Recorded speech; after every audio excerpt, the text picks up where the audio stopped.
I just mine got slow and I'd have to keep. Oh, here comes Commissioner Bernie. There we go.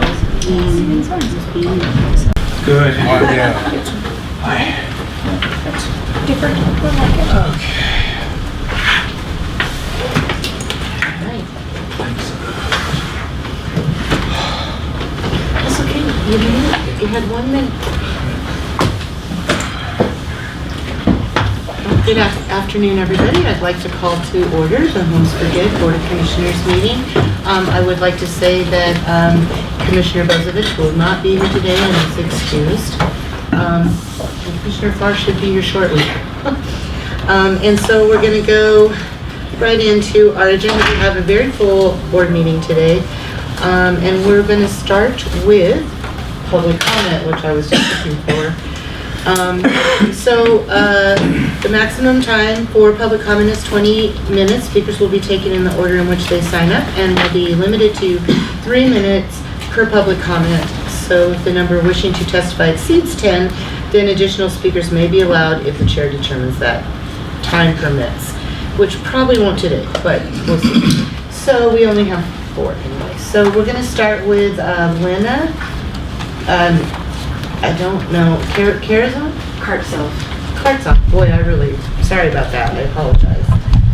I have a question for the board. Thanks for letting me be here and address you. I'm speaking out regarding the purchase and sale agreement with the affluent, private, Seattle-based Evergreen Housing Development Group, who only build expensive apartments. And this is the agreement that was extended by Homes for Good Executive Director. Despite substantial legal, environmental, and public concerns, as well as opposition citywide, I wanted to know what is the current status of the sale agreement for the property off River Road that Homes for Good purchased over 20 years ago for the purpose of serving the most vulnerable of our unhoused community. We just want to know the status of that purchase and sale agreement as of today. I guess that's it for my question. Okay, thank you. Thank you. So we're going to go with Maya Sistina. Hi. Hi. So this camera may make my question stupid and redundant because I was wondering, that's right, that's why I'm asking the question even if it's stupid. Anyway, I was over on the website and I've noticed that it's hard to actually see a camera, where the meeting has been documented, and maybe this changes that. And I didn't find the website that easy to navigate about. So I'm wondering, I know that you want transparency, and so I'm wondering, will these be webcast? Is this going to be something that's easily accessed by the public? And I couldn't find the bylaws and articles of incorporation on the website, and I'm wondering, is that just me not finding them, or are they just not there? So I'd love to be able to go to the website and have it easily accessed. Thanks. Thank you for that information. All right, and Julie. I'm not going to try it. I know it's tic-tac-toe 3 in a row. Yes, we all get very difficult names before we go before public. Right? Mine's the same way. So it's Hugh. Right. Thank you. Okay, thank you. I too have a question today. It's a singular question, and it's one that I've asked a couple of times, and it's regarding the River Road property.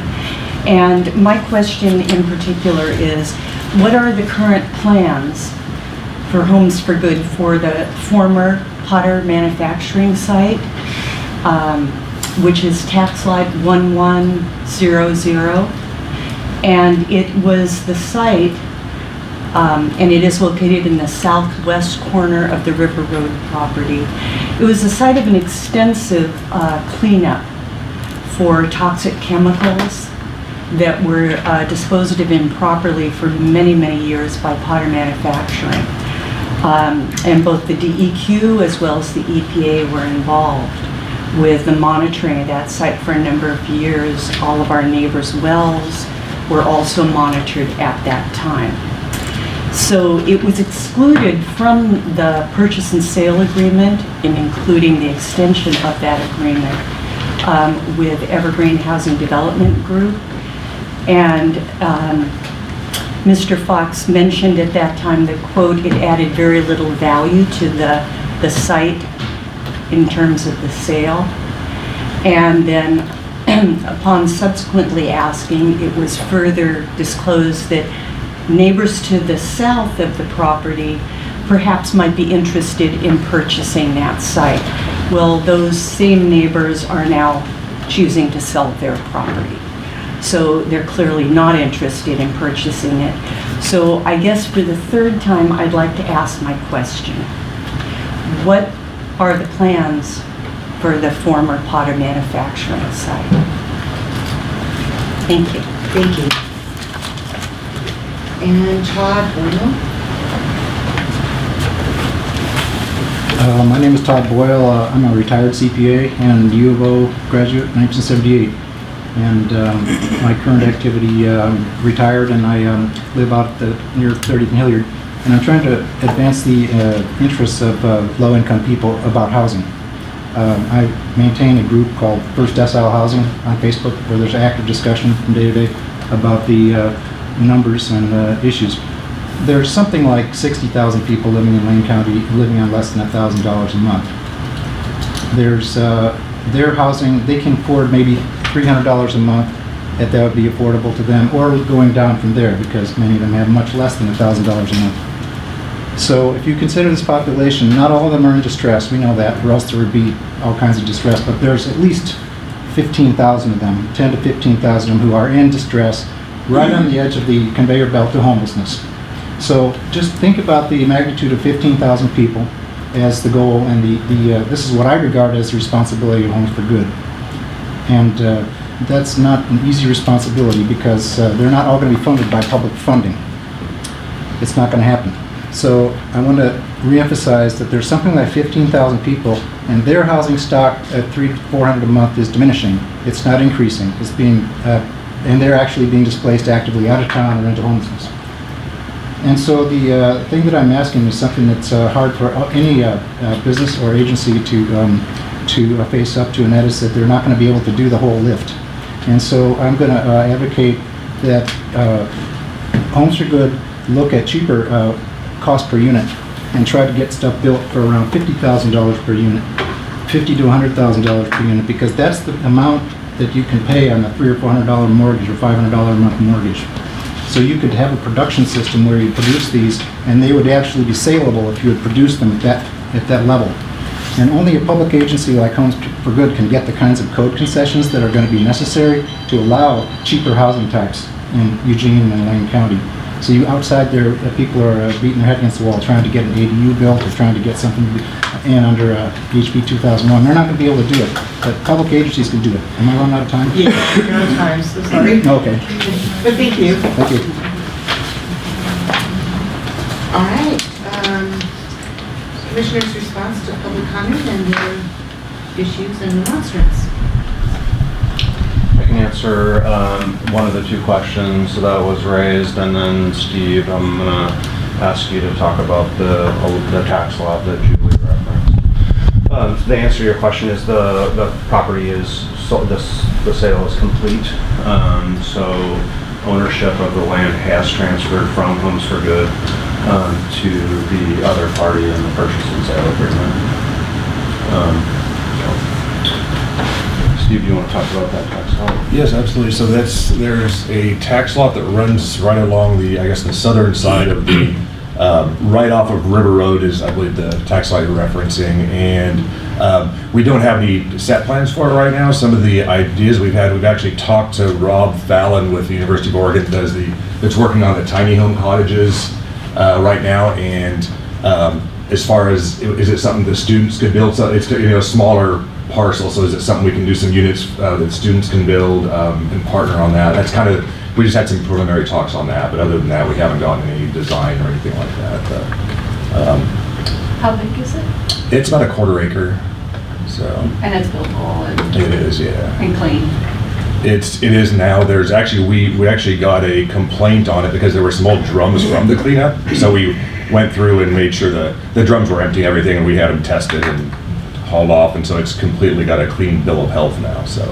And so you're thinking of kind of like the American Legion's groundbreaking we just did. It could be something Those like that, tiny yeah. Good question.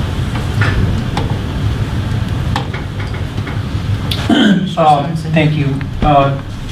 Thanks for answering those questions. I just wanted to take a moment to mention that the Metro Council in Portland, which covers the regional government in the Portland area, they are working on a ballot measure for the May 2020 ballot that would raise $250 million annually for services to ease chronic homelessness in the Portland metropolitan area. The tax that would be levied to provide this money would be on a 1% of people earning $125,000 a year, or couples that make file jointly who make $250,000 and or more, correct. And also, there is also a business income tax for regional businesses, but small businesses will be exempt. And in support of this were the Portland Business Alliance, the region's largest chamber of commerce,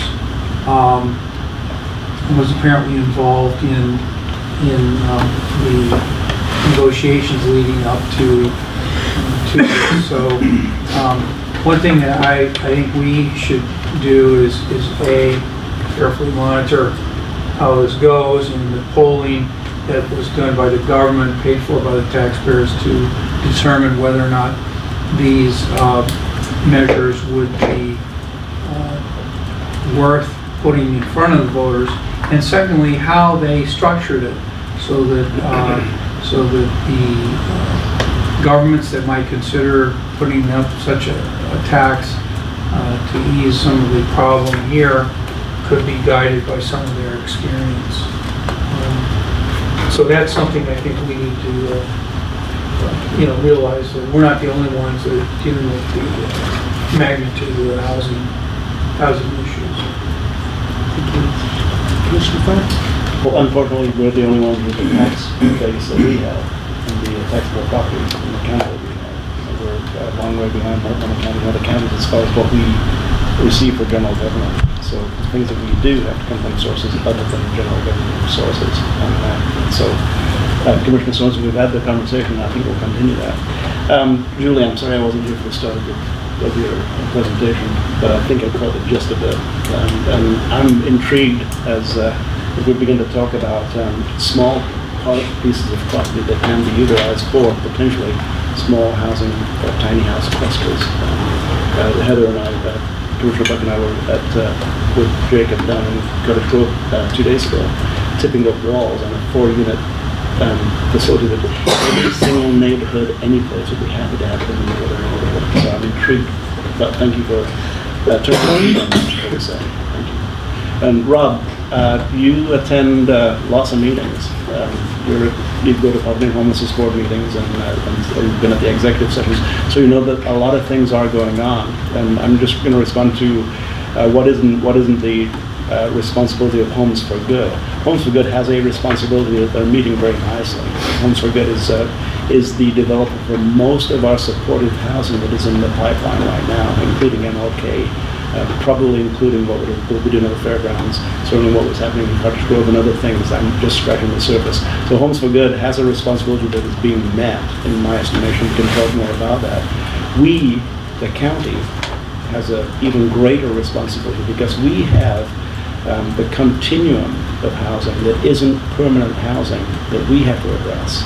And if we don't do it, and if we don't bring the cities in and we all do it together, then we're going to fail. A continuum of housing starts with the person under a bush with a tarp who didn't have a tarp last week. Well, they have a tarp now. That's horrible to say, but as we move through the continuum of housing, it becomes our responsibility to make sure the next steps are available. And a part of that is identifying places where it can happen, and that's where we are right now. There's a lot more to be said about that, but there's a lot happening. Todd, you and your camera are there for a lot of this. I'm looking forward to seeing the production that you come up with, because there's a lot to be said, a lot that is being said. Any other commissioners' response? Commissioner Burnett. I'm sorry, I should wait until you call me. We learned, that members of this board learned yesterday that transaction had been completed. So it's not as if, we'll discuss that too. I personally came onto this board in the middle of a huge controversy over that. And frankly, my sympathies lie more with those that were on your end of that than this end. My understanding was that it looks like that ship had sailed. That was a decision of the previous board. And I think that I, for one, I believe the entire board is going to make sure that a public process for the future occurs so that those kinds of antagonisms and upsets and lack of communication never occur again. Doesn't help this, but nonetheless. Thank you. Absolutely. And Mr. Boyle, Todd, the man behind the camera, I frankly believe that you raised a difficult and yet realistic concern. And frankly, I think we're going to see the pendulum shift, I don't know when, towards maybe the federal government actually providing resource for more supported or less expensive housing. I think localities and our state are trying to do what we can, but I think as that occurs, it would be helpful for us to think through how one could possibly respond to the real issue and the challenge that you articulated. I don't think it's something to shy away from. It might actually mean that we rethink, how do you do that? I mean, how do you, and I see our executive director shaking his head, so I for one appreciate your bringing that up, even though I don't think anyone has the answer yet. But I do know, as Commissioner Farr stated, that this county is being extremely proactive in attempting to play really a role that is ours, but we absolutely need partners from all sectors to play in responding to the housing affordability issue of the population of the county. Commissioner Thurston, and then we're probably going to have to keep going. I just wanted to say that I again appreciate you guys. I came in, like Commissioner Burney and Commissioner Buck, late into this, but I would like to say that I was able to, I personally don't find that there was any behind the room dealing. I was able to look on the computer, ask questions, find out exactly every step of the process for the sale of River Road property. And I just would like to say I don't agree that it was not done in a public view. It wasn't done behind closed doors. It was a public transaction, and I just wanted to state that for my benefit, because I did come into it late and I had a lot of reading and a lot of questions to ask, and every single question I asked was answered by a lot of people. And if there wasn't someone to ask, going on the computer, going on their website, I was able to find out all this information. I just wanted to state that for the record. Short. I wanted to recognize your ask about building more affordably for low-income housing. Part of that, that's a discussion that's been had for affordable housing developers probably since the beginning of time. But some of those options are like the tiny homes that we're doing in smaller scale projects, because once you get to a certain scale and size of a building, you have more infrastructure-based needs. But I think we've had more conversations about those different kinds of variety styles lately than we've had in past years. And it's a discussion that I think we need to continue with, because we know that the housing style can dictate the cost per square foot. And having those variety of styles is so important for serving different people, but also for a financial impact kind of point of view. And I know that it's really important, your advocacy for being able to house people that are 30% AMI or less, really, and that also is dictated sometimes by the financial grant that's available at the time. But that is a discussion that needs to be ongoing as well. So thank you for the comments. Everybody, thank you for your comments. Yeah, I'd like to thank everybody for coming in and speaking to us today. And we're gonna now move on. Madam Chair, I forgot, you and Michelle were both there. Yeah, we were, you just left us right out, and I just thought I would say. In fact, you were the. Lifting the wall with everybody You were far else, more yes. significant than I was, yes. Was one of probably the Best. biggest highlights of anything that I've done, from being an Olympic athlete to being anything. It was helping build that wall to that building, because I'm always going to know every time I look at my apartment building that I was one of those people that helped put that wall, and that is one more less homeless person. And I'm looking forward to doing that more often all over Lane County, rural, and in the city, and I'm so looking forward to it. One of my greatest moments. So anyone that's got a wall that needs tilting up? I'm there. Olympic athlete on the job. And I have a video of Heather's speech, which I'm going to put on YouTube. No, It's going to go viral. All right, so we're gonna move on. Do we have any adjustments to the agenda? Okay, Commissioner's business. Emergency business. All right, so that is going to move us into two executive sessions, actually. Yes. Okay, so we will recess the Homes for Good Board meeting to go into executive session. The Homes for Good Board will meet in 2 executive sessions today to conduct deliberations with persons designated by the Homes for Good Board of Commissioners to negotiate real property transactions. This executive session is held pursuant to ORS 192.6602E, which allows the board to meet in executive session for the purposes listed above, to conduct deliberations with persons designated by the Homes for Good Board to carry on labor negotiations. This executive session is held pursuant to ORS 192.6602D, which allows the board to meet in executive session for the purposes listed above. Representatives of the news media and designated staff shall be allowed to attend the executive session. All other members of the audience are asked to leave the room.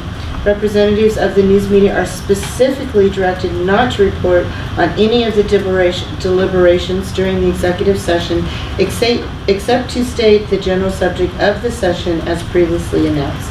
No decision may be made in executive session. We reserve the right to come back out into public sessions should the need arise. Okay.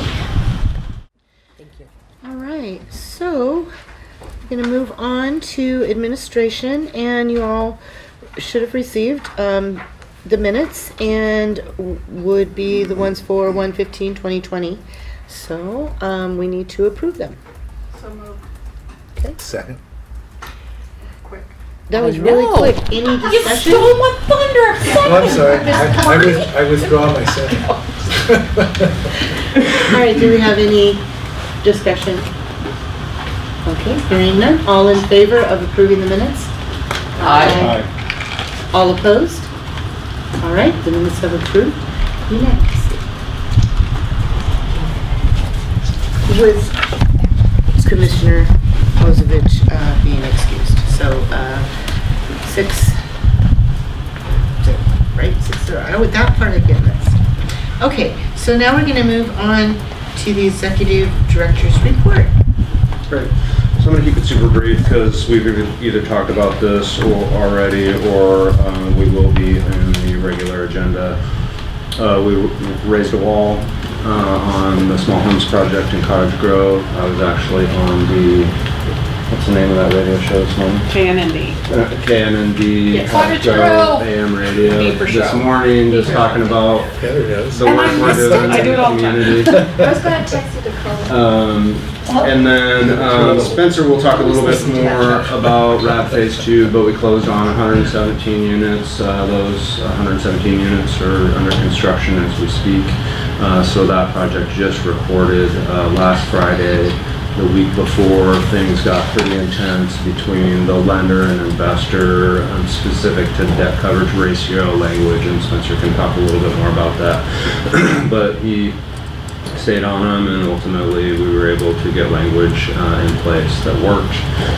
So we closed about a week and a few days after we actually had signed on most of the closing documents. The parcel at 13th and Tyler's, Nora's going full speed on that. We're working with fairground staff to get access to the site, understand some of the title, the nuances on the title report. Met with the neighborhood association leadership. They seem very excited about permanent supportive housing on that parcel. And actually, they're super excited about more permanent supportive housing on the Naval Reserve site. So I do think there's an opportunity to work with that neighborhood association and have them maybe a collective engagement with the city of Eugene, just to talk about the importance of more affordable housing on the Naval Reserve site. So we were heartened, and just I guess to be clear, we met with the neighborhood association leadership. There were a number of more general members in the audience. We have not met with the entire neighborhood association general membership yet, and that's happening in March sometime, correct? Well, they're doing we're planning an open house in March, and then they have in May they have their general. Got it. Yeah. So we're gonna, because we're moving so fast on design, we're actually gonna bring neighbors in to give us input on design and help us think about things like where the playground goes, what landscape should look like, parking, all that stuff. So yeah. Commissioner Buck. On that site, has the package been sent off to OHCS for the NOFA? No, unfortunately, and Steve will correct me if I get this wrong. So OHCS has prepared all the packet, and then the Department of Justice, so they're legal, I believe it's still held up. Oh, They just got it back to staff today. Nora called. She had a nightmare that she saw missed it, and so she called up there. And no, they just got back from Department of Justice, so they expect to release it early this next week. So. Yeah, and just to be clear, we were told the entire time by OHCS that it was going to be released on February 5th, and there was a hang-up with their lawyers. So that'll be out in the next couple days, but also, as we talked about in executive session, the 9% notice of funding availability is out, and we're actively working. So yeah, that concludes my executive director report. Any questions? Commissioner Buck? Could you refresh our memory on how many sites is the Pool Larson, the 13th and what is it, 13th and True? 11th. Charlton. we got it, there you go. 11th and Charlton. How many units will that be?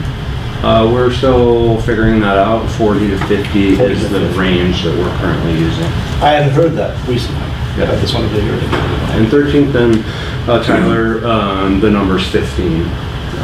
So that number moved around a little bit, but after we got the playground programmed in just roughly and parking, it looks like 15 units is the maximum number. 15, that's okay. And final question, on Market Commons, how many units are going to be there 50 units, at Market Commons? 15 of which have project-based Section 8, so they will be serving homeless veterans and people with disabilities. So we consider 15 of the 50 permanent supportive housing. Thank you. A lot going on. Wow. Commissioner Swanson. I just wanted to ask if you could respond to the other items raised in the public comment. One person asked about the incorporation, another person asked about the video of the meetings. Yeah. Just your thoughts on that. We don't video these meetings. We take minutes, they go onto our website, and there's an audio recording, so there's language on our website that says if you, did I get that right? Okay, I want to make sure I'm not saying the wrong thing. There's language on our website that says if you want a copy of the audio, contact us and we'll provide it to you. If the board is interested in this meeting being filmed, you can tell me that. We can figure out what that would cost, what it would take to embed that video on our website, and then I could come back to you with the details related to making that happen. And then the incorporation that So I don't believe there's any articles of incorporation for Homes for Good, although I am working with Lane County leadership and Lane County Council on some questions of governance. So there are documents for when Homes for Good was created back in the 1940s. So that would, for me, be the parallel with articles of incorporation for a state board report. Our bylaws, I do not believe, are on the website. Those would be updated as part of our kind of governance discussion, but I frankly don't, I mean, they're public record. We can put them on the website. I think the answer to the question about the incorporation is that there are no articles of incorporation, and it's a state statute that sets up the agency. Well, I would say that there's probably a board order from the 40s that we would have to have Lane County find that actually created us as allowed under the Oregon Revised Statutes. Okay. Yeah, thank you. Thank you. Thank you, Chair. You know, when I first joined the HEXA board, the meetings weren't really worth filming. However, the nature of the work these days, and because we have so many things in process, I'd be in favor of videoing this and making it available on public access. We have a recent example, Jacob, Poverty and Homelessness Board, which we serve on. Until a couple of years ago, we didn't film the Poverty and Homelessness Board. It cost us very little to have LCOG begin filming that. The only thing we had to do is have the meetings where the cameras were in existence. So we had to change. We do it now at the Baskin Taxi Room. Well, the cameras are here already. So I think for me, Commissioner Sorensen, you were there when I asked for a tiny budget amount to pay for filming the Poverty and Homelessness Board. We passed it easily, and it is almost insignificant how much it costs. So something to look into for you and your staff to look into. I would encourage it because these meetings are great. I mean, gosh, the things that we talk about and to be able to go back and look at them historically would be a tremendous asset, I believe. Yeah, I don't have any hesitation on that front. I guess the only other thing I'd mention is that we will be asking the Homes for Good board to meet in the Homes for Good new administrative building once we've moved in there. So we need to figure out what the, sort of A, is the board okay with that? I would hope you would be. And B, figuring out how to set up cameras for filming. But I trust you to move forward with that process. It might be a good time to look into it before it's completed, because it might be able to be incorporated into wherever the room is. But 8 years ago, it would have been with the county commissioners would come in here and they'd be tapping their watches waiting for the meeting to get over. And now when I started, there were 4 meetings a year, and they were always at the beginning of the Lane County Board's Tuesday meeting. So they wanted as many things on consent, and there just wasn't robust engagement. And that's changed. That's changed. Okay. No, I don't. I was just. Oh, okay. Commissioner Birdie. Thank you. For what it's worth, it sounds like you would like to have these board meetings at your new facility. So, and it also sounds like there's an interest in having them taped or filmed. So it probably would behoove us to find out how much it would cost for you to equip your new facility for that purpose versus the cost here, and then you make a recommendation. Okay, If that makes sense. Yeah, that's kind of what I was thinking too, Joe. Thanks. Any other questions for Jacob? All right, then we're going to move on to Order 20260201H in the matter of adopting and ratifying the collective bargaining agreement with AFSCME Local 3267 and approving changes to wages, benefits, and other provisions, and that will be Bailey. All right, Bailey. Afternoon. Thank you for having me. So we've been talking about our this recent bargaining session for a while, just for an overview and background. AFSCME had requested to open the contract in May of 2019. We began the bargaining process in August of last year and ended in December. So it's been 20 weeks of bargaining. We came to a tentative agreement in late December, and our union voted to ratify the contract January 13th of this year. So I have outlined some changes, some non-monetary changes, as well as the financial changes and their impact. One of the things that we're excited about, first off, is that both parties agreed to a 3-year contract as opposed to previously it had been for 1 or 2 years. So we got an additional year. Will you pardon my interruption for just 1 second, Chair? I need to declare a potential conflict of interest. My son is a steward with AFSCME.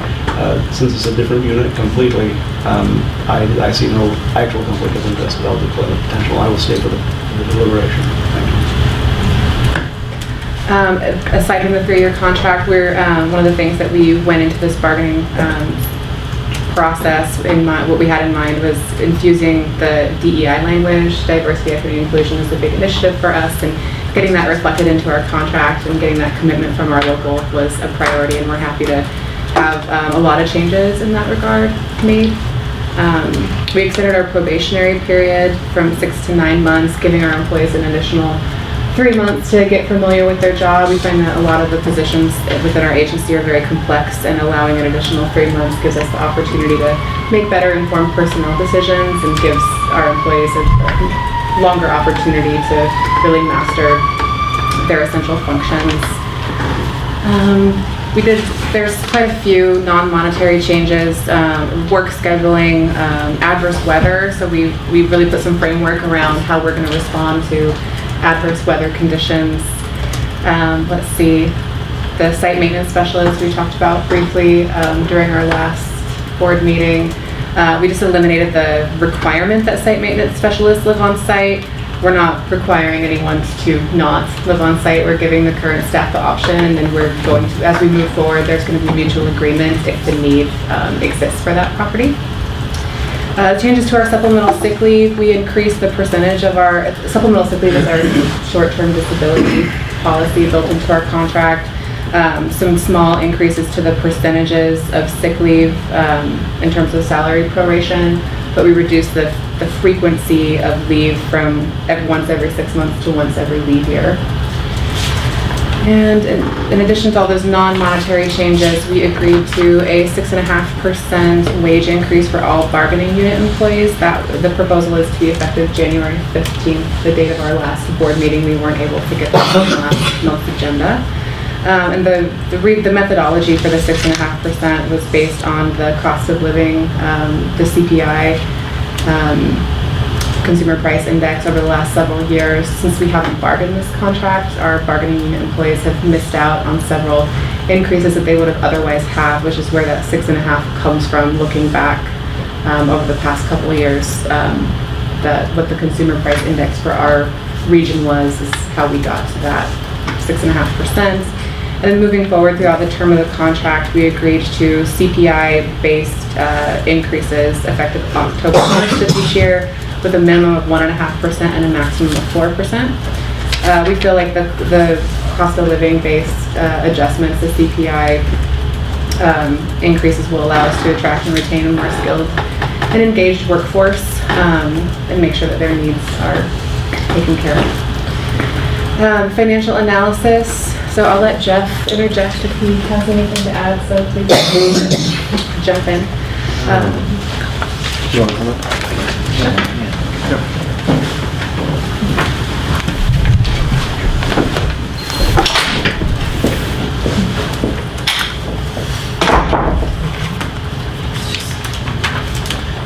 Okay, are there any questions? Do you want Jeff to review the financial analysis real quickly? Or? Okay. I can run through it really quick. The increases that we're looking at, the total cost of this initially for 2020 would be $180,000 approximately. That's for this fiscal year. The cost in the subsequent fiscal years would be $104,000 and $106,000 for 2021 and 2022. When you add all of these consecutively, year upon year increase, the total impact of our proposed change would be approximately $856,000 over the next 3 fiscal years. I also broke this down to look at, the cost of this over the divisions, and some divisions, particularly our larger divisions, are in healthy financial positions. The smaller, like FTE type programs, they typically need financial assistance anyways, so this would increase their need for financial assistance from activities such as our real estate development or the spin-off of or distributions we receive from properties that we own and that are managed on our behalf. If you look at the total estimate of what that might look like over the next 3 years, we're anticipating about $65,000 to cover those programs for 2020, $100,000 or $103,000 for 2021, and $142,000 from real estate development activities for 2022 to cover the smaller grant-driven programs. I would say just, and we talked about this, with our new administrative building, there's debt service that is involved in paying for that building and operating costs as well. So, between the new building and programs basically paying their share of the new administrative building and the union contract, we've never been more dependent on real estate development. So that's basically something I want the board to know. A lot of housing authorities that don't do real estate development don't have nearly the impact in the community. They don't have the engagement in the community because they don't have that source of revenue to pay for supportive services positions like we're able to. So yeah, it's just I'm excited that we're able to pay for a lot of community impact related activities with real estate development, but I also want the board to know we're pretty dependent on continual development out in front of us.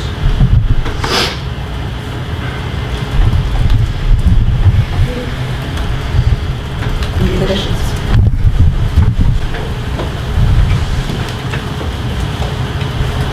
Okay. So it looks like, I'm sorry. yes, Commissioner Boone. I don't disagree at all, but I think you bring up an interesting point, because if I heard you correctly, it's saying that the homes for good, on the one hand, we need, as Mr. Boyle had discussed, to look at alternative ways to provide for those who are living at 30% AMI, which is a lot. That probably is not a lot of real estate development, I'm guessing. And yet at the same time, the course we're on is going to require that. I don't see those as mutually exclusive, but I'm wondering if if that die is cast in such a way that it creates a marginal cost of moving in that direction versus exploring other kinds of non-development options. Yeah, I think it's a good, probably be good to dedicate, 60 to 90 minutes of a board meeting for a healthy discussion on it. I think your points, it would just be really good to talk that through. So Todd's model, which is building units for $50,000 to $100,000, really requires you to have a source of funding other than the tax credit, and it requires you to be able to get land for free. So public housing, which we developed in the 50s, 60s, 70s, and 80s, was the federal government funding development of both large and small apartment communities across the nation, right? So then that stopped, and now we use the tax credit, which in my opinion is kind of a flawed tool. It's the only tool we have, but high wealth individuals and banks are making money off the tax credit, and it works to develop for low income people, but it'd just be fun to have that conversation. And your point, I think, unless I get it wrong, Joe, is if let's just say we built a mobile home park. It wasn't a point, it was a question. Yeah, Let's say we built a mobile home park and someone gave us the land to do it, and we purchased the units for $60,000 a piece from a manufacturer home company. Would we be willing to do that and not earn the same fee that we do on tax credit properties? I think is an interesting question. And just to give you just a little bit of an aside, we have these family self-sufficiency caseworkers, and HUD gives us money to fund those, but not enough money to pay for their costs in total. So real estate development's also like bridging the gap between all these federally funded, neat, powerful positions. So it's just something I want the board to really understand and be aware of. Thank you. I feel like diving into that, but I know now's not the time. Is there a point where we could quote unquote dive into that? Because it's something I would be interested in learning more about. Well, we have a lot of data to share with you today related to Section 8, Right. so we should keep moving. And then Oh, I didn't mean today. governance is next on the priority list. And then some deeper real estate discussions, including this one, I think is something we can get on the. I would like, if I may, to agree that tax credits are a flawed tool, and yet they're the only one that you have. And the net effect of the most recent tax cuts are to decrease the amount that wealthy individuals and institutions have to put into the tax credit program, and those tax credits are also used for items that compete for them other than supported housing. So it's a complex environment in which we're having the discussion. Ever so briefly, in the meantime, we keep trying to increase the bank of free land. And we're doing an okay job of that. We need to make that more robust. Can I make a motion? Make a motion to approve Order 20-26-20-01H in the matter of adopting and ratifying the collective bargaining agreement with AFSCME Local 3267 and approving changes to wages, benefits, and other provisions. Second. Just want to clarify the number. Did I miss that? Yeah. You might want to reread that, just for the record. Order number 20-26-02-01H in the matter of adopting and ratifying the collective bargaining agreement with AFSCME Local 3267 and approving changes to wages, benefits, and other provisions. There's a difference between 20 and 1. Oh, thank you. And did we have a second? It was Commissioner Swanson. Okay, do we have any further discussion? All in favor of approving this motion? Aye. All opposed? All right, this motion has passed unanimously with Commissioner Bozovich being absent. Excused. Okay, so now we're going to move on to Order 20-26-02-02H in the matter of authorizing the Executive Director to apply for Oregon Housing and Community Services and Oregon Health Authority funds for the permanent supportive housing community at 13th and Tyler Streets in Eugene, Oregon. And this would be Nora, who's not here. Yes, so it's Steve. Yes. Okay. Hey, Commissioners, I'm sitting in for Nora today. She joined a conference call with OHCS regarding the NOVA for the other site. So this is kind of came up earlier, but so this is for the site at 13th and Tyler, which the Lake County agreed to set aside for a new permanent supportive housing for families experiencing homelessness. And so this, we expect the mini NOFA to come out early this next week, and it's only going to be out for 2 to 3 weeks, they said, so it's going to be a very quick, we're hoping a simple application, and they only give you 2 or 3 weeks, but this is asking for permission to respond to that. This is part of the, this is coming because we were selected as part of the OHCS cohort that is providing capital, rental subsidy, and service subsidy for the for PSH projects. And the kind of the early design would be it'd be approximately 15 units, mixture of 2 and 3 bedroom units. I think right now they're thinking majority, about 60% of them would be 2 bedroom, with the remaining would be 3 bedroom. 2-story. It's zoned R1, so you can't go any higher than that anyway. And then it would have off-street parking, landscaping, and an outdoor play area. And then the target population would be families experiencing homelessness, which would be referred from the coordinated entry, coordinated central wait list. And then we're also planning on requesting, so there'd be a request for capital funding and service funding through this NOFA for this project. And then we would also apply for project-based rental assistance, so that the families moving in here would only be paying 30% of whatever. So with that, if there's any questions.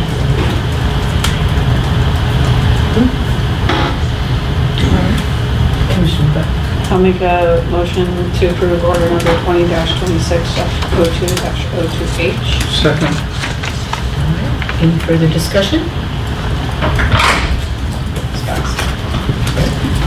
All in favor? Aye. All opposed? All right. This order has passed unanimously with Commissioner Bozovich being excused. And now we're gonna move on to, where are we at here? Okay, order, Order 2026-0203H in the matter of authorizing the executive director of, or the executive director's designee to execute the sale of properties as authorized through the Rental Assistance Demonstration RAD program. And this would be Spencer. Welcome, Spencer. Hello, Commissioners. As you heard earlier, we recently closed RAD Phase 2. So we started construction on Monday for 119 units of split site of affordable housing developments in Eugene and Springfield. So we're very excited to be under construction and very happy to be at the end of this long road, which is the start of another long road. Originally, we applied a RAD application long before I even arrived in the agency in 2013, and it was looking at a completely different site, you know, and a completely different approach. So this has been a transformation over many years. And we landed on a wonderful project. So the board order that you have in front of you really is an activity that has already been described and approved through different board orders, such as the financing and formation of RAD2 LLC, allowing us to apply for the finance plan submission with HUD, and executing the scattered site line of credit, which is a construction source as well. However, we were advised by council and title that it would be important for us to get another board order that specifically allows us to sell the scattered sites. These funds have already been committed as part needed for construction. So when we closed on Friday, we assumed these scattered site sale proceeds were going to be available as a construction source. So that funding commitment is in place.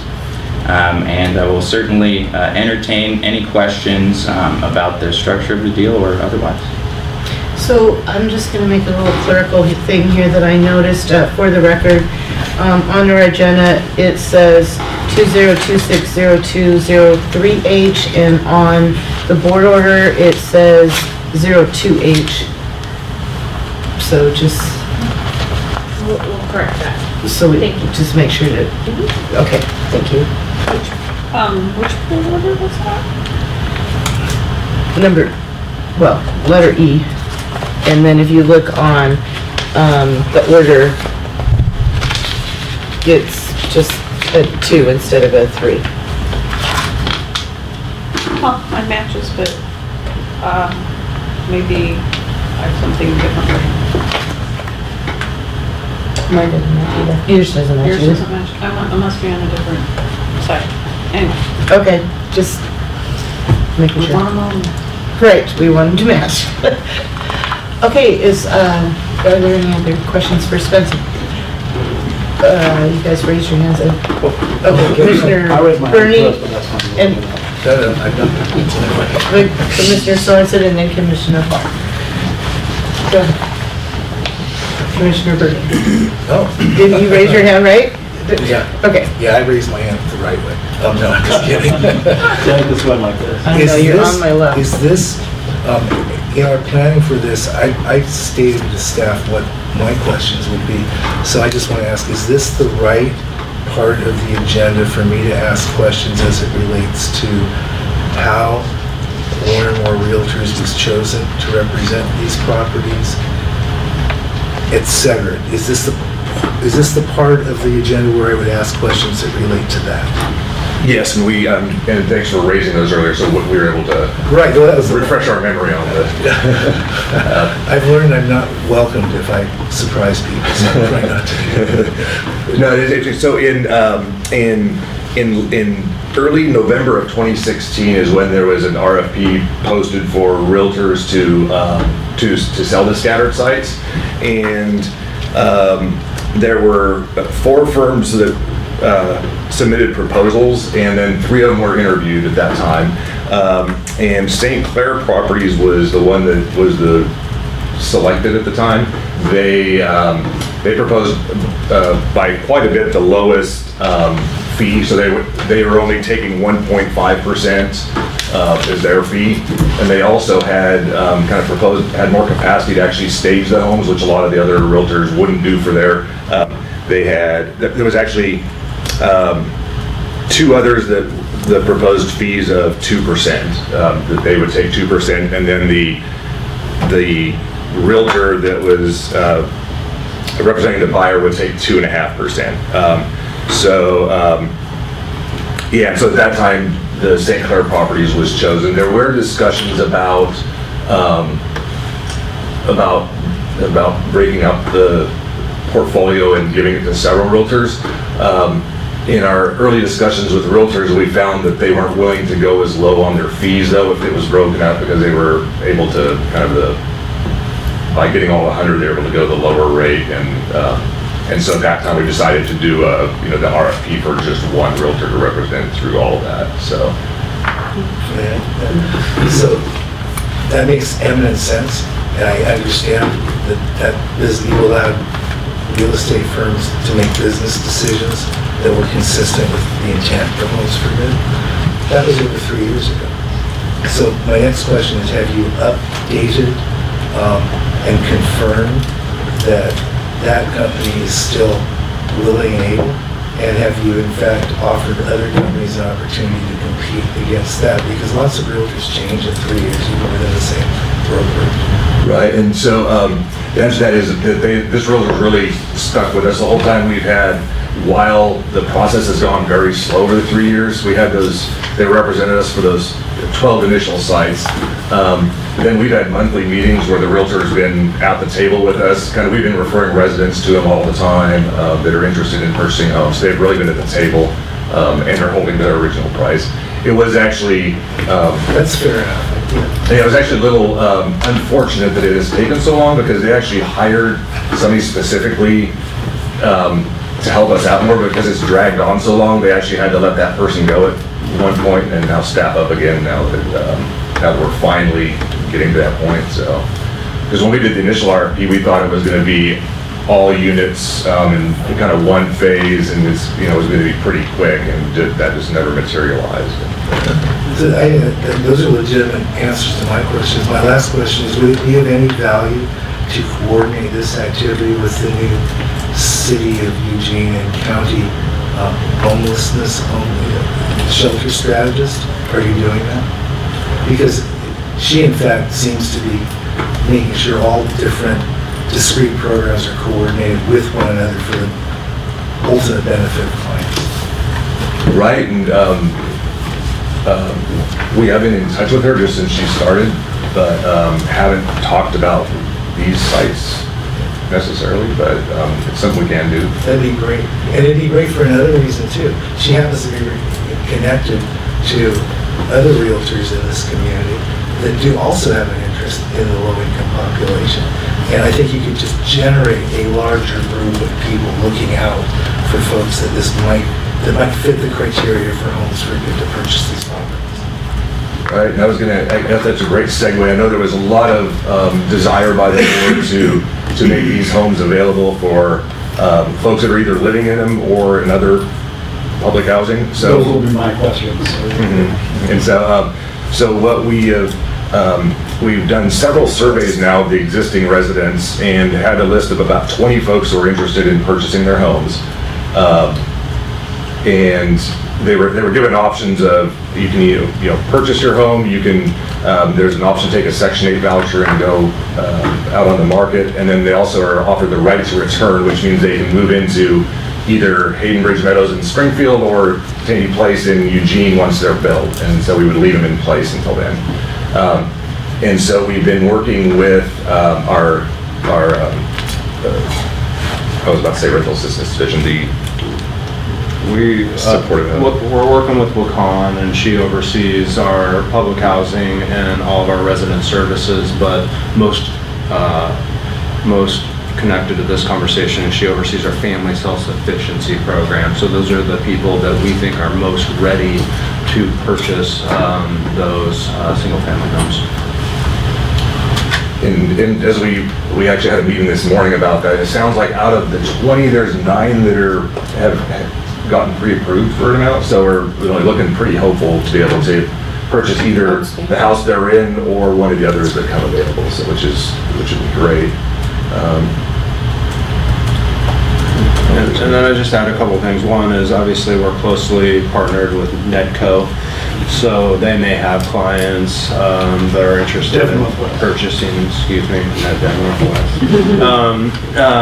And then, Steve, do you want to segue this into the kind of the first-time home buyer conversation, or is that coming a little later? That is a separate discussion item. So Okay, so I got Commissioner Sorensen wanted to say something. Commissioner Farr, now Commissioner Thurston, so we got people asking questions. Okay, I had a question about the notice to people that were selling all these properties. What notice has been provided? Okay, so they received they're all covered by what's called the Uniform Relocation Act, so there's federal requirements on how we have to treat the residents that are currently there. So they received very early on when it's probably been a year and a half ago now, they received what's called a general information notice, and what it basically says is, do not move. This notice says you're eligible for relocation assistance, and so if we move on to sell these, then you'll be getting help. And since that time, we've had monthly open houses for the residents. So we've had that come in and kind of broken them out into, if you're interested in home ownership, you can go to this table. If you're interested in staying in place or in the right to return, come to this room and we'll talk to you. And in fact, we have another one scheduled for tomorrow night. And so we've had probably, I'd say between that time, 8 to 10 meetings with them. And then we're also required to give them 90-day notices. So when, before they actually move out, we have to give them 90 days of notice. We've hired a relocation coordinator that then works with them depending on what they've chosen. If they're using a Section 8 voucher, for example, she'll help them find rentals, actually provide some ideas for them and help them out on the market. If they're, we also pay for their moving expenses, that kind of thing. So that's all been coordinated with them. So. Do you notify the governments where they're located, like the cities they're in? The school districts? Do you provide notice to the affected areas, neighborhood associations? No. Because these notices are geared for for the resident that's being moved out of the home. So, and these are just single family homes that would be, or duplexes. Thank you. I will just comment that we did meet with the school district in Bethel to talk about the impact of building Taney Place and how that would affect their school system. And we've done the same in Springfield for the 70 unit. That's so hard to work with. So I just wanted to add before we go on, that it's been longer than a year and a half because I think it was when we first initially did it was Jacob was still deputy director, I believe. When the initial notices went out. Yeah, and then we had these meetings and commissioners came so people could talk and ask all their questions. So it's been going on for quite a while. Well, I think what we did early on when we applied, which was the fall of 2013, it was one of the first things I did. We did some early meetings with the people that lived in those houses and duplexes, because that was the respectful, thoughtful thing to do. And then what Steve's been alluding to is just the more, I mean, we've still been doing those cool connecting meetings, but we've also had to go into formal Uniform Relocation Act notice mode as well. Right. And Commissioner Sorensen, what's the question? Well, actually, that exhausts my question, really. It was regarding, I just wanted to make sure that everybody knew that the diligence that you performed in making certain that the people who lived there were not, cut off, pushed out. In fact, my hope all along from the beginning was that people would end up with actually at least as good a place to live, if not a more desirable place to live. That's required. And yes, and the diligence that you're describing has gotten us there. And Jacob, in the beginning, you may recall that I was asking, is there any way that you can offer to sell them to the people who live in there first? Well, typically, that wasn't possible, but it was something that, was considered at some level. So anyway, good job in doing that. And I feel confident that we are doing not just what's legal, but what we know is the right thing to do. And I will add that I think it has been frustrating for the residents because of how long this has taken. So it has been, they have got notices for a while that you're, don't move, but these will be sold eventually, and then it's been, same notice, and it's unfortunate with the just the complexity of the RAD, and then the initial sites that we were looking at didn't work out, one in Glenwood, so it has been a long road for the residents, but I felt very good, and especially how Lacan's team has been very helpful with them, and really been answering their question. And we all know that difficulty of moving is directly proportional to how long you've stayed in the place that you're living in. Oh my goodness, that's a horrible thought. Oh wow. Really. Helping people move is a part of our responsibility too. And Commissioner Burney, you're bringing up Sarai Johnson. Sarai's the Joint Housing and Shelter Strategist, new in the job, just now figuring out how big the job is. It's going to be big. But your point about having her involved in anything that involves housing and I'll quote housing, whatever the point that was. And right behind her eyes, ready to do that. Thank you, sir. Just one quick question, Commissioner Thurston. Is there any work with the Veterans Department or anything allowing this for the houses to go to veterans? Or For the replacement housing at RAD? Yes, Right. so we do have a set aside for 10 units at Hayden Bridge Meadows. no, for the houses that are on for Sales, sale, right, right? Home Are you specifically seeking out the Veterans Administration to help perhaps allow veterans to purchase? We haven't, but that's a great idea, another outreach. So what we're planning on doing is once we get authorization to sell, so we didn't want to do any before we really had approval. We just got the HUD approval to release the deed of trust, I guess, last Friday, and now this, but then Jordan and Ella really have a great, do a big communications blast to folks, especially the people that are living in our housing, that these are going to become available, so we can include the VA as part of that, and other organizations that work with veterans also. And when we sold the first 12, a good number, and I don't know exactly off the top of my head, but over half went to folks that used VA loans, so it was very successful in reaching those as first-time home buyers, so that's a great idea. Okay, so, Can I make a motion? sure. I'm gonna do this a little slower.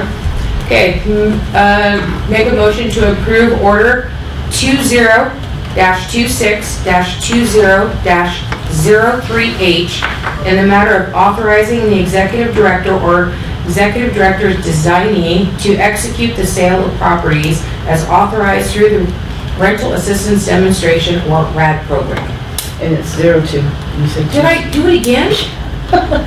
Okay, one more You don't time. have to read the whole thing, just read the number.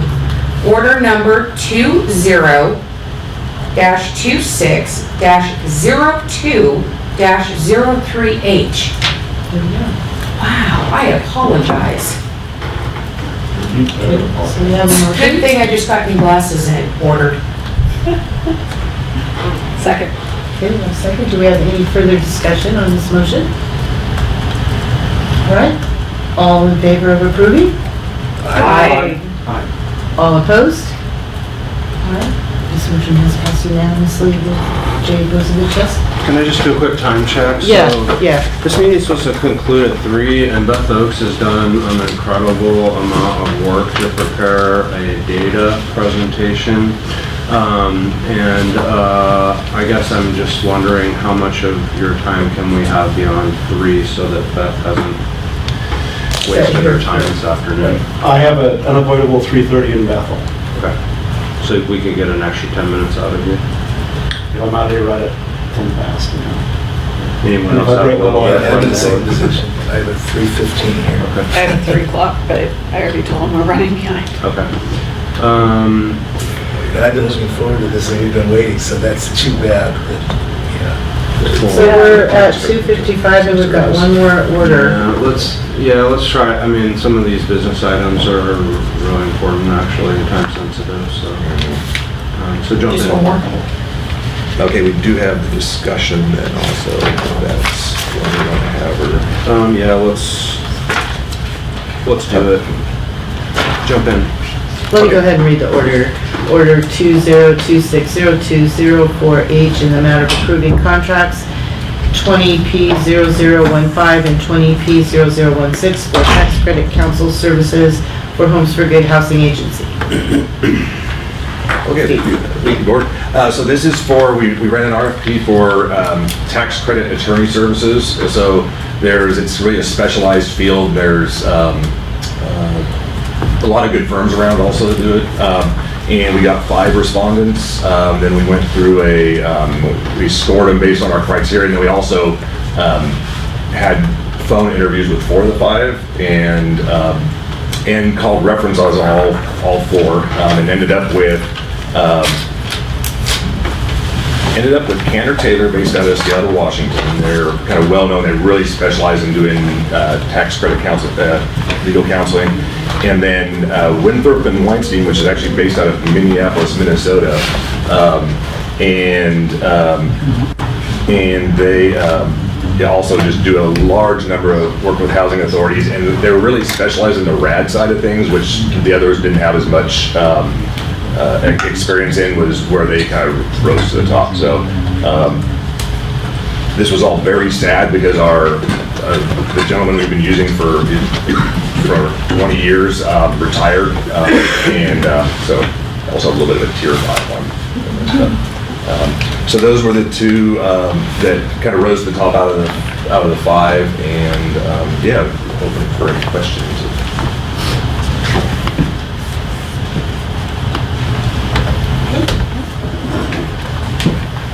I'll move approval of order 20-26-02-04H as presented.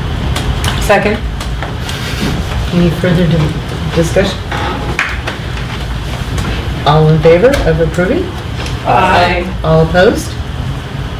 All right, this motion has passed unanimously with Commissioner Bozovich being excused.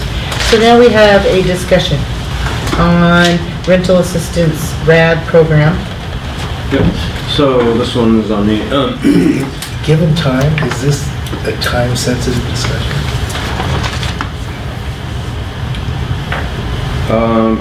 kinda, because we're about to put units on the market. Okay.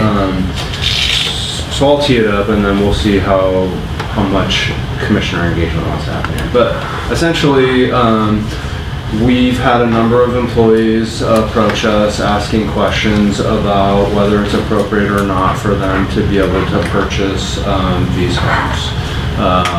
And essentially, at first, we thought, that doesn't feel good, but then we thought about it a lot more, and one of the things that we're doing is targeting for all of the single-family homes. There are a few duplexes, but for all the single-family homes, for the first 10 days, we're exclusively taking offers from first-time home buyers that will occupy the unit. When we sold the first 12, that's how we were able to sell to lower-income combat veterans and people that were graduating off our self-sufficiency programs. So those will still be, priorities for us, is to make sure the word's out there about this first-time home buyer opportunity. We have employees that haven't been homeowners in the past, and we had a request from a few of them to really take a closer look at our initial reticence to allow employees to bid. We have worked with our attorney, and the attorney feels like it's not a conflict of interest, and we can offer this opportunity to our employees. I would say that they're going to be sort of in bidding with other first-time home buyers, and we would work with our attorney to create kind of an objective system for determining who would be, whose offer we would accept. So that's just the quick overview. Any questions? Do other housing agencies allow employees to buy properties? I don't know the answer to that, because not very many agencies have single-family homes and duplexes. To answer your question, is I don't know, and I can contact Home Forward that back in 2005 through 2007 sold 180 single-family homes, so I could see whether that happened. Commissioner Burnham and Commissioner Thurston. At the risk of being unpopular, I'm going to suggest that one thing, and I'm all about employee rights and labor groups, blah blah. There's also something called insider information, and my concern would be that unless there were a period of time that these were on the market and word could get out to people that were in like situations, I just am concerned, that's all, with employees of the agency having special access to that benefit at the same time when there's hundreds, if not thousands, of other families that once they knew of this would probably be interested. Well, let me propose this. So we are going to start selling homes immediately. And we're batching them out, so we're not putting all 100 on the market, obviously, because there's still people in a lot of them. So why don't we work this a little more with the attorney? Our attorney brought up a slight variation on what you just raised, Joe. And that was kind of like, what if it's a maintenance staff person that really kind of understands which building systems have been upgraded versus not upgraded in different buildings. So he was giving some thought to how to navigate that. There's no reason why we can't work with our attorney, list some units, get the word out there, and then avail the opportunity to our employees a couple months down the road. Well then, so this wasn't time sensitive. Well, it is a little bit, honestly, because I have first-time home buyers that are employed by Homes for Good. I think what you suggested makes sense. I think it's prudent, and it gives us an opportunity to spend time. I don't want to deny people an opportunity, but it's that same concern that brought up. Commissioner Thurston. My only concern would be, one, are they management staff or salary, or does that make sense, management, or your employee? And the other one is, are they buying the house to then turn around and either rent or sell? That would be my one thing, or is this person actually like, your maintenance staff wanting to buy their first house? Is this someone wanting to buy their first house, or are they going to use it as a money-making tool? Good question, and I don't know the answer to that. Right, but just posing questions there. But those are good things for us to think about, Right. and when we come back to the board, we'll have some answers. Commissioner Commissioner Sorensen, how you say? I've already gone once. Okay.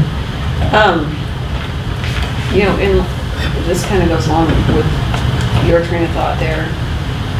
If we're allowing the opportunity for anybody in the public to be able to access and potentially purchase these homes, staff and employees are part of the public, and it seems to me that that they should have the same opportunity as anybody else in the general public to get it. And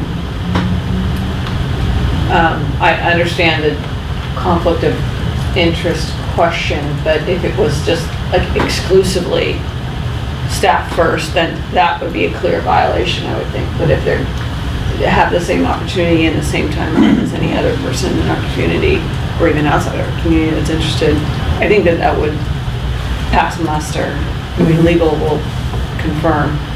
And on the same, like, that general public, say, Joe Smith buys property and eventually wants to flip it, that's their prerogative. I mean, I don't think that you can not sell if based on what they're going to do with the property later, because that will change. And I think that would be a violation, an actual transaction violation. For having the opportunity to purchase a home.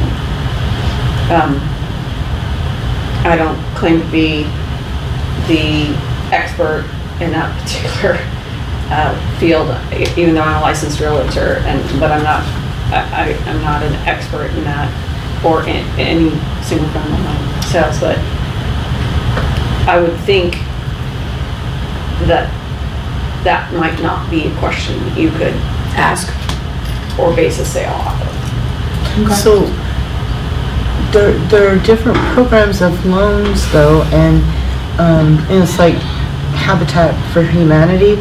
You can't really sell your house right away, or there's like so many years before, there's I don't know if But we is could do there something like that. but- going to be a requirement that these homes that are sold be affordable in perpetuity? No. Yeah. In fact, we'd have to sell them at fair market. Fair market value, okay. But what we can do, and what we confirmed, is put it out for first-time home buyers only, so that if, it would have to be somebody that was buying a home for the first time. It couldn't be somebody that was, buying house number 2 and flipping it. That said, that's only gonna be for the first 10 days. We didn't have any single-family homes get out of those first 10 days last time, but once it got past that, it could be then anybody wanting to purchase. Okay. So. Commissioner Bernie, Commissioner Sorensen. I was hoping not to have this discussion, obviously, but since we are, I'm disappointed to hear that this is not limited to first-time home buyers that will occupy the homes themselves. As opposed to use it as, have more of an incentive to use it as a commodity.